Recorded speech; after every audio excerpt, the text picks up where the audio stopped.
Assalamualaikum warahmatullahi wabarakatuh. Hello everyone, let me introduce myself. My name is Raihatul Nikmah. I'm from class TBEI. Today I would like to tell about communicative language teaching. Communicative language teaching, or CLT, has been accepted as an effective approach by many language educators due to the major focus on developing learner ability to use the language appropriately and in context. Among all methods used and practiced so far, CLT has been considered as the best practice in English language teaching, or ELT, because its over communications mean enabling learners to develop their communicative ability. Similarity, according to Nunan, communicative language teaching has brought the most significant change into the practice of English language teaching.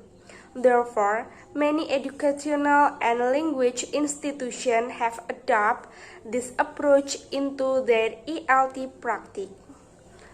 There are three characteristics of CLT classroom. The first is classroom activities should comprehensively focus on all the components of communicative competence. And the second is language techniques. And the last is the role of learners and teachers. Communicative competence. The first belief is learners are taught to be able to communicate intelligent language.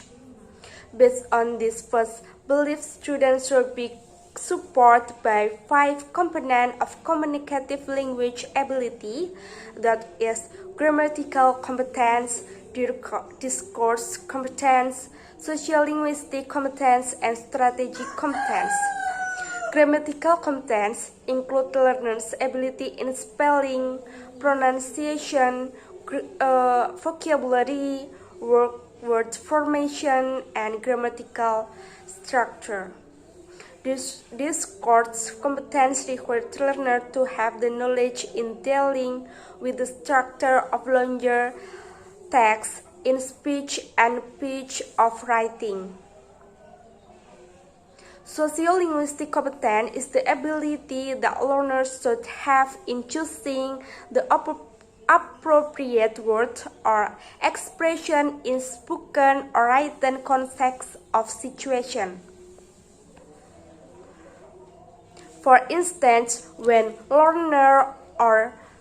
learners to keep how to write formal or informal ways of writing a letter and greeting someone. Strategy competence is the strategy of learners to keep the communication going on, even the language production is not perfect. For example, when learners are unable to express what they want to say, or they want to clarify misunderstanding. And the next, the role of teachers in communicative activities. In CLT, teacher is facilitator and guide, not the one who knows everything in the classroom. This principle has replaced the traditional roles of teachers as an information providers. Learners not only receive the knowledge transmitted by teachers, but they should construct their own knowledge facilitated by teacher. The construction of meaning in getting knowledge is done through linguistic interaction with others. Additionally, the role of teachers sometimes could be partner for communication in the class with students. Thus, despite of facilitating and guiding students, teachers' role also has to supervise or monitor their student activities in the class. Furthermore, some teachers also believe that their success in design activities if students participate carefully and happily in completing all activities. Consequently, they use the noisy in class as an indicator for the success of their activities they have created.